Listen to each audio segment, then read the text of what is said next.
رب اشرح لي صدري ويسر لي امري واحلل عقدة من لساني يفقهوا قولي. اللهم ربنا الهمنا رشدنا واعذنا من شرور انفسنا.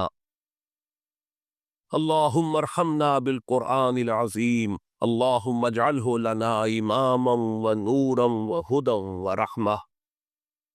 اللهم ذكرنا منه ما نسينا وعلمنا منه ما جهلنا وارزقنا تلاوته آناء الليل وآناء النهار واجعله لنا حجة يا رب العالمين آمین۔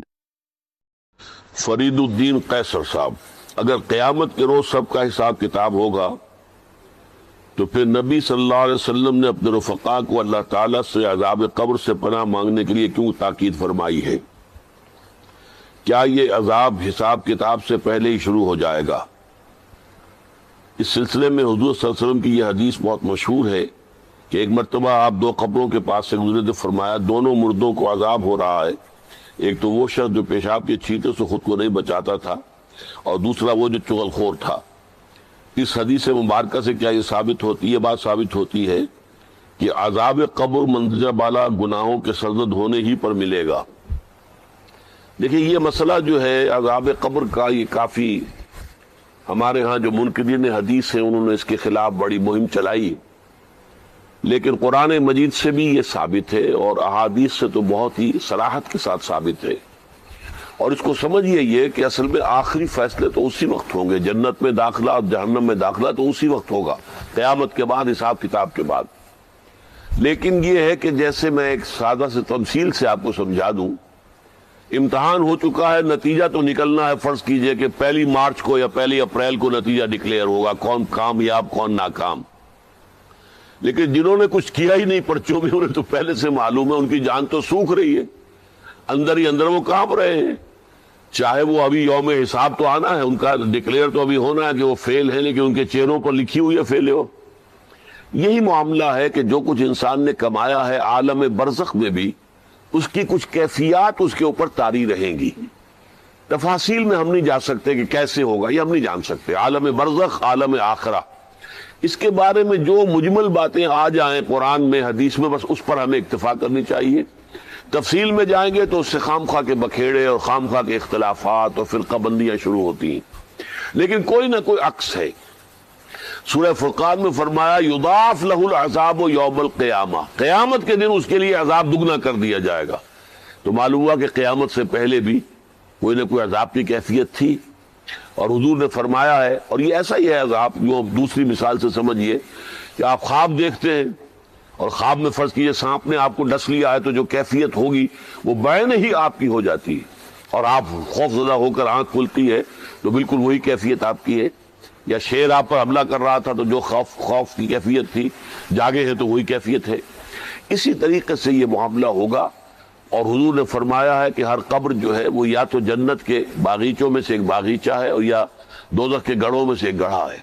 اور بعض جگہ یہ کہا گیا ہے کہ جیسے ہی قبر میں داخل ہوتا ہے تو اس کے بعد جو ہے یا کھڑکی کھول دی جاتی ہے جنت کی طرف سے کہ ٹھنڈی ہوائیں اور خوشبوئیں آتی ہیں، اور یا یہ کہ وہ ایک کھڑکی کھول دی جاتی ہے جہنم کی طرف سے کہ جس سے کہ لو آتی ہے، لپٹ آتی ہے آگ کی۔ تو بس اس پر اجمالاً اسی درجے میں ماننا چاہیے۔ باقی یہ کہ اصل حساب کتاب کے بعد اس پراپر جنت میں داخلہ اور پراپر جہنم میں داخلہ جو ہے وہ تو ہوگا قیامت کے بعد ہی۔ اور ہمارا دین وہی ہے، ما انا علیہ واصحابی، رسول نے فرمایا جس چیز پر میرا عمل ہے اور میرے صحابہ کا ہے، دین تو اصل میں وہی ہے۔ جہاں تک ایصال ثواب کا تعلق ہے، اس میں ہمارے ہاں ذرا کافی مختلف آراء موجود ہیں۔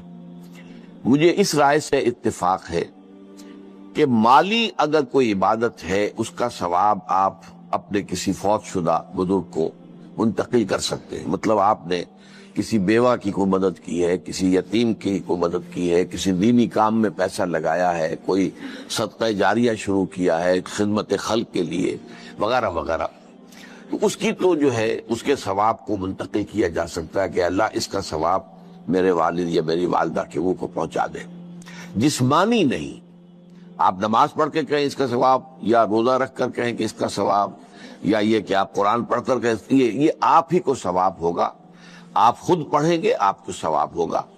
البتہ ایسے تمام افعال کے بعد جب آپ اللہ سے دعا کریں گے، یہ نہیں کہیں گے کہ میرے اس فعل کا ثواب منتقل کر دے، اے اللہ میرے والدین کی مغفرت فرما، تو یہ کوئی نیک کام کرنے کے بعد جو ہے اس دعا کی تاثیر جو ہے وہ بڑھ جاتی ہے.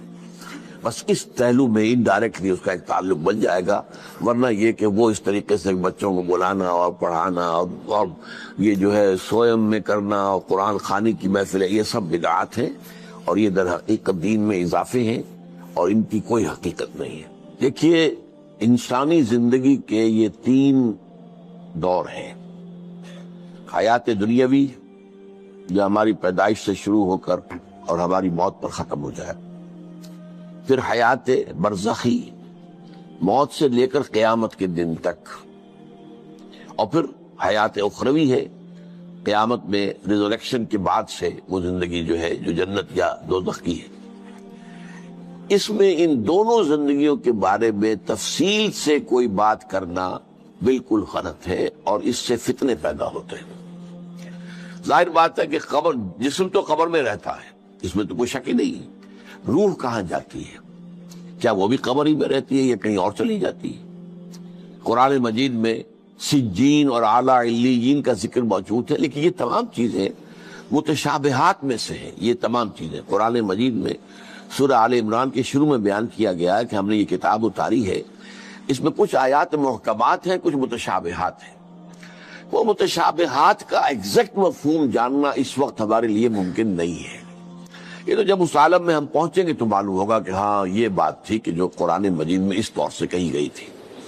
لیکن یہ کہ اس وقت جو ہے جتنا کچھ ہمیں حدیث صحیح میں مل جائے یا قرآن میں مل جائے، اس عالم برزخ میں بھی یہ تو ہوتا ہے کہ جو نیک لوگ ہیں انہیں کچھ نہ کچھ جو ہے اثرات اچھے ان پر پڑتے رہتے ہیں، ان کی ارواح پر کہہ لیجئے، اور کچھ جو برے ہیں ان کے اوپر جو آخری انجام ہونا ہے اس کی کچھ ریفلیکشن ہوتی رہتی ہے، جس کو حدیث میں کہا گیا ہے کہ ہر قبر جو ہے وہ یا تو جنت کے باغیچوں میں سے ایک باغیچہ ہے یا دوزخ کے گڑھوں میں سے ایک گڑھا ہے، یا کہیں کہہ دیا جاتا ہے کہ کھڑکی کھول دی جاتی ہے اس میں، یا جنت کی طرف سے ٹھنڈی ہوائیں آئیں، خوشبوئیں آئیں، اور یا دوزخ کی طرف سے کہ آگ کی لپٹ آئے.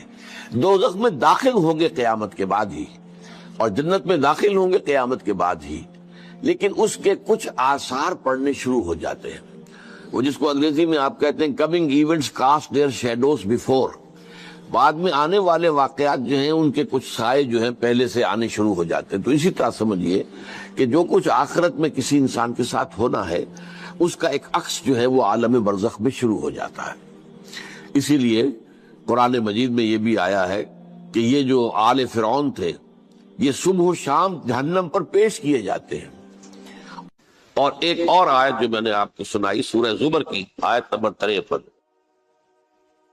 بعض لوگوں پر کچھ مایوسی طاری ہو جاتی ہے، ہم اتنے عرصے سے گناہ کرتے چلے آ رہے ہیں، کیسے معافی، کیسے ممکن ہے، کیسے چھٹکارا ملے گا؟